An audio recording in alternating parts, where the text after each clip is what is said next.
Yep. Okay. It helps when I remember to click on the microphone. All right, let me share my screen here.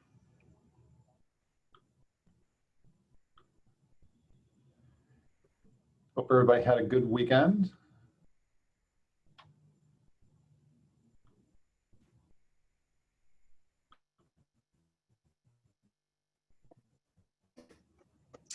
All right, so just a reminder, please feel free to chat in any questions as we're going through things. Today is going to be a lot of fun. We're going to get into synchronicities, what they are, and then some how-tos on how to create more space and openness for greater awareness. So it'll be probably a good solid 20 minutes. It'll be information packed. So I'm kind of excited about it. So it's a couple minutes past. So why don't we get going? So we're going to talk today, as I said, about synchronicities and daily impactful activities. So the word synchronicity, the origins of it are Greek. Syn for together and chronos for time. So that's where synchronicity comes from. And okay, so last week we talked about markers and kind of being, started this process of gaining some understanding and awareness about what markers are. And as we go through our journey in life and in circumstances and situations that we're in, if we're open to it along the way, there are what I would refer to as markers that kind of point the direction. And I always like to use the blaze trail markers on hiking because I think we can all kind of identify with that. And that they're either events or circumstances or people come to us, or we see things that jog something. It could be a word, it could be a past memory, it could be any number of things that kind of tell us we're heading in the right direction. And we're going to do a deeper dive into synchronicities. So what are synchronicities? So Carl Jung defines synchronicities in the 20s as simultaneous occurrences of two meaningful but not casually connected events. So, I have a whole list of examples of what that means. But basically, I like the way he phrases it, not casually connected. So we have things that come to us that are kind of random a little bit, that aren't randomness in the fact that they're not connected to anything that we're going through.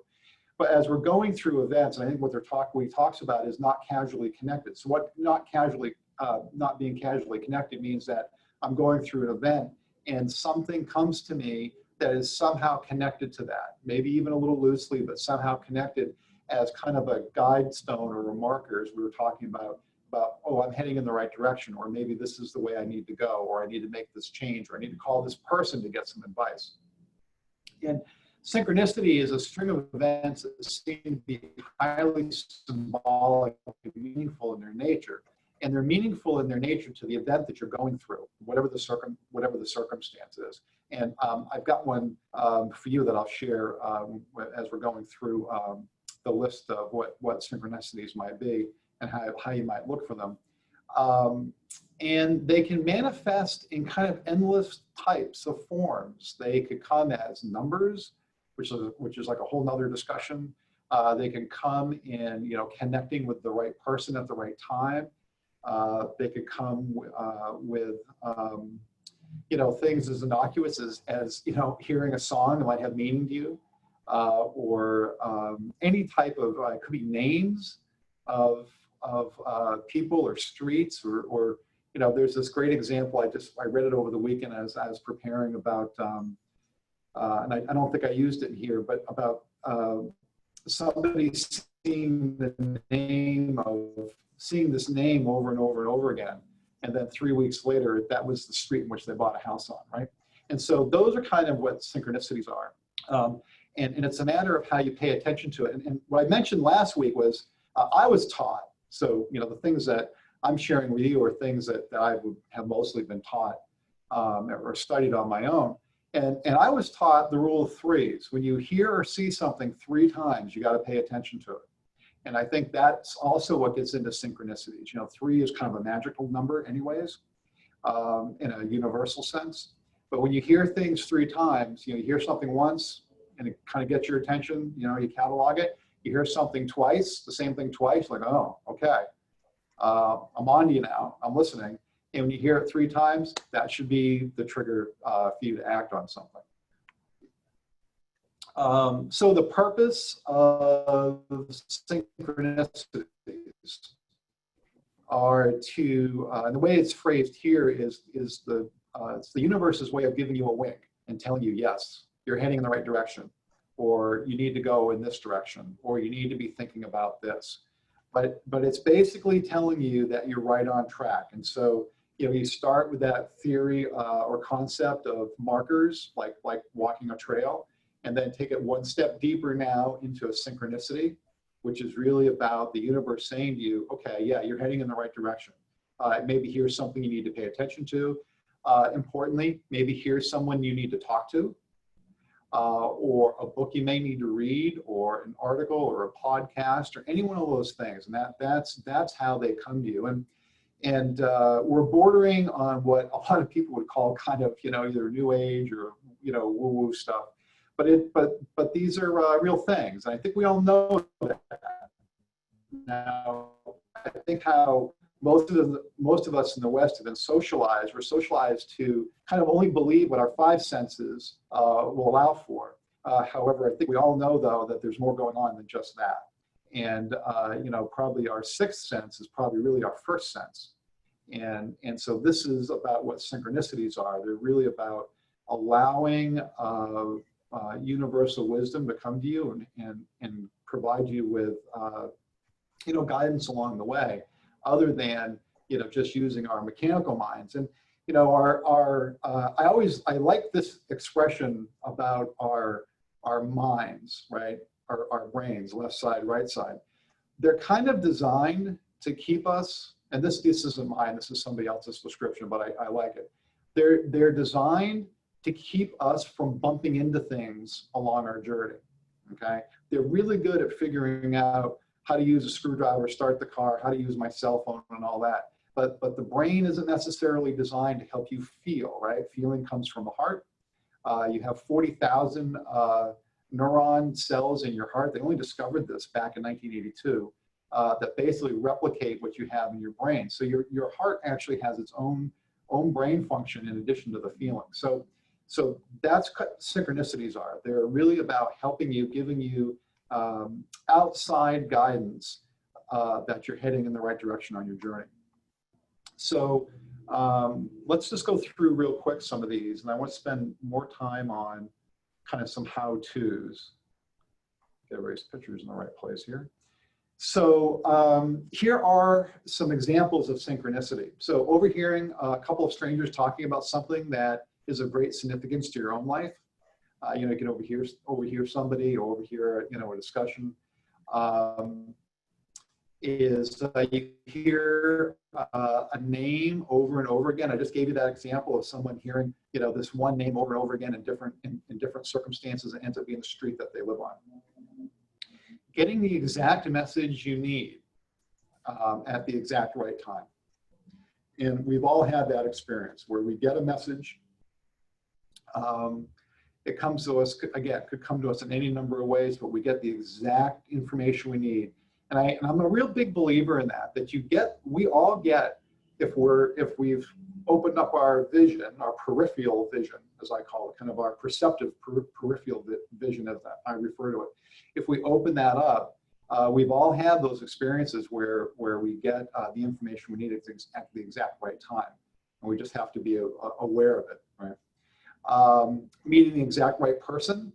And again, I'm a big believer in the fact that you meet the people, if you're aware enough, you'll meet the people and you'll get the information you need at the exact right time. And there's a whole other aspect of this too. No matter what the circumstance you're in, no matter what it is, you are exactly where you're supposed to be. Otherwise, you'd be someplace else, right?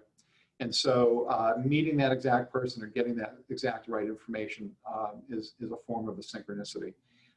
Symbols and images kind of go along with, hearing, names repeatedly, songs, things like that. Glancing at the clock at the same time, which we could do a whole session on that.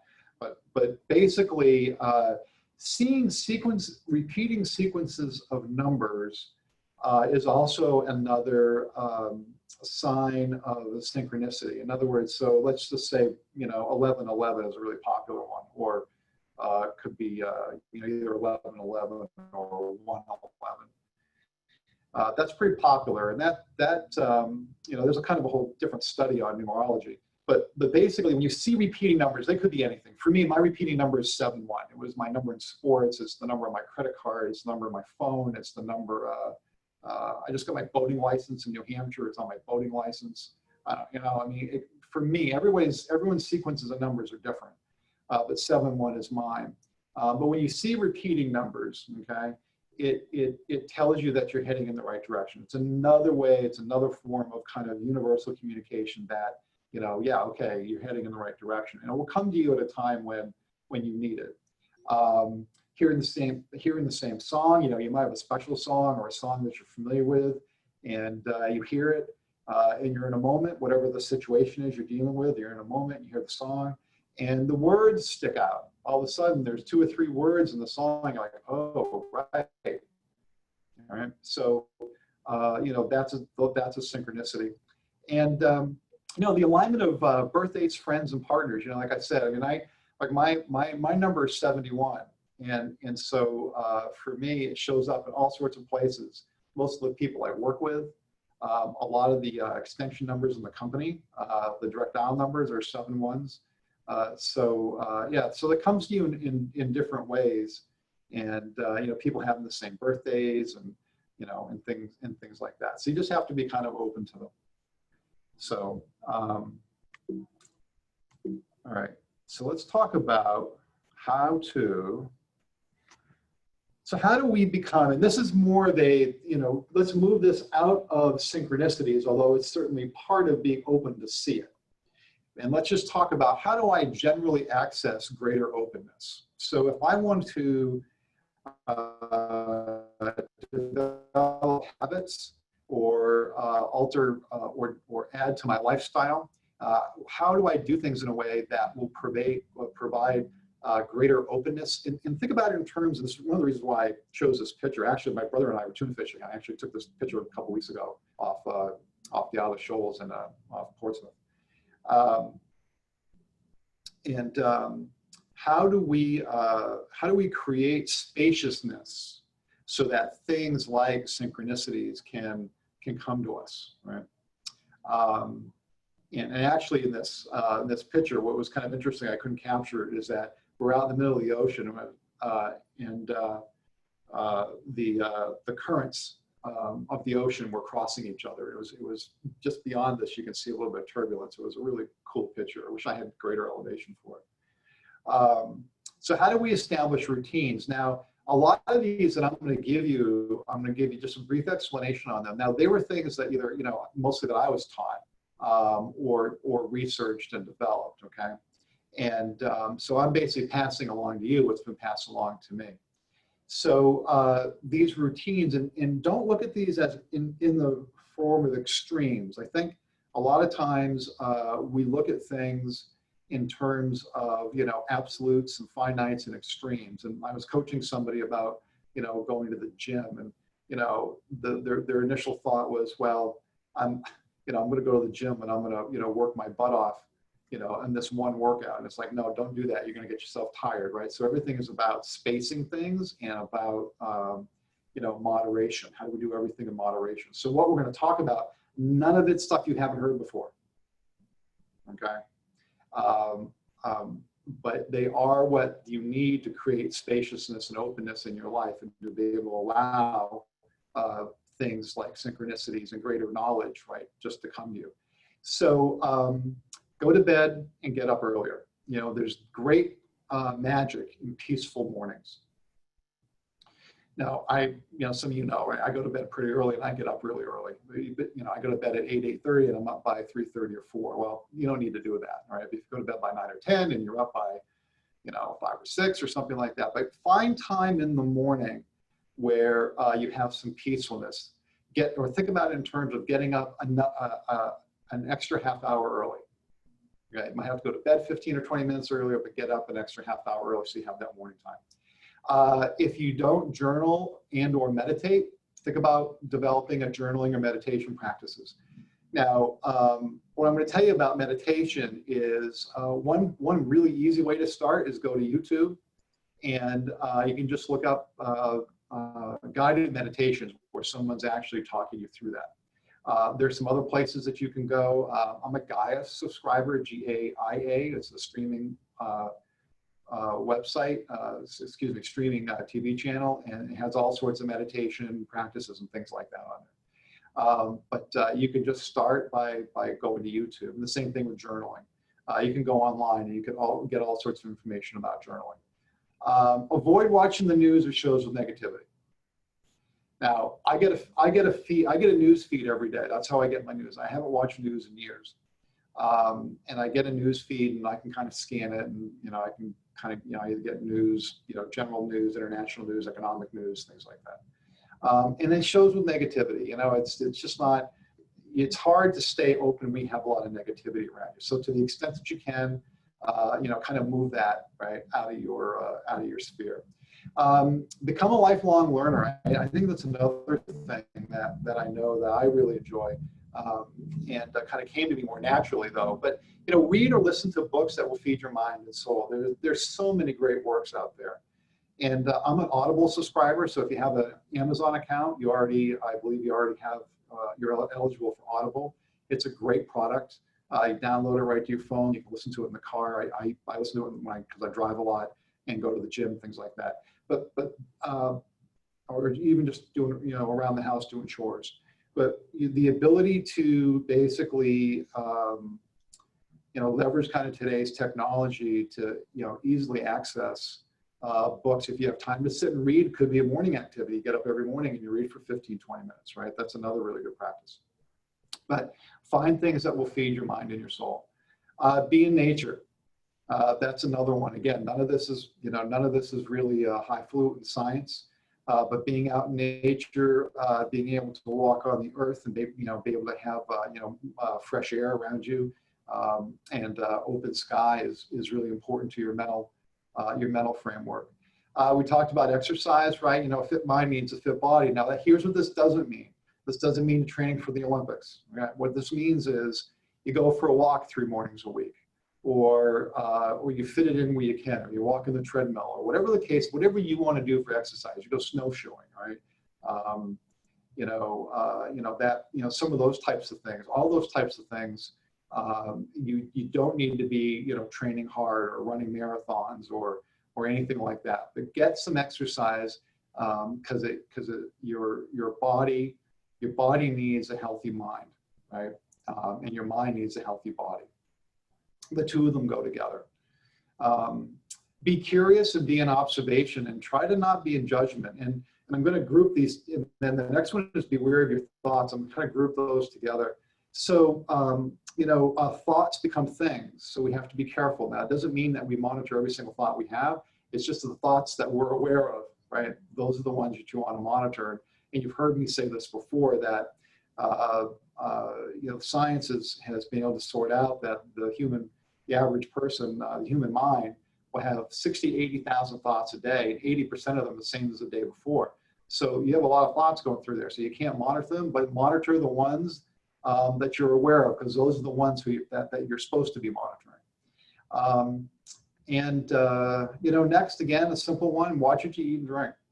There's so much with gluten and things like that. You talk about brain fog and a lot of the things that are not helpful with a Western diet. Again, fruits, vegetables, fish, bright fruits and vegetables are really beneficial for you. Pineapple, peppers, those types of things. You have to balance that against some of your dietary issues if you have like nightshade issues. But But just watch what you eat. And that doesn't mean you have it doesn't mean you don't have a piece of birthday cake, right? Because you can't starve yourself from having, you know, a little bit of fun, right? Or cheating a little bit here or there, you know, but that's not what it's about. It's about having a generally good diet that doesn't have the, you know, the types of foods that will create, you know, dullness and brain fog and things like that, you know, too many carbs and, or too much meat, you know. I mean, it doesn't mean you go out, doesn't mean you don't go out for dinner and have a good steak, right? It just means you don't do it every night, right? And then I think the last one, which is really a big one, I think for most people, is don't let the details paralyze you. I think a lot of times, you know, we talked a little bit about the ego in past sessions, where, you know, the ego's job is to basically support the vision that you've built up. So if you've built up, if you have a image of yourself, it doesn't mean it's an image you want, it just means the image that you have of being this, whatever this is, right? And you start to do things that are contrary to that image, okay? Your ego will aggressively work against changing anything that changes that image. Part of how the ego strategy about how it will impact and really get in the way of you changing whatever that image is that it will create this a spider web of details to the point where all of a sudden you get overwhelmed. I can't do this. And the reality of it is, it's just, you know, a manifestation, the ego's way of basically building walls around whatever image you have of yourself. Again, we have images of ourselves, we all have them, but maybe images that we have them, but maybe we really don't want them. But you know, this is about how your the details will get in the way of you moving forward and developing, you know, a greater sense of openness. And so try not to let the details get in the way.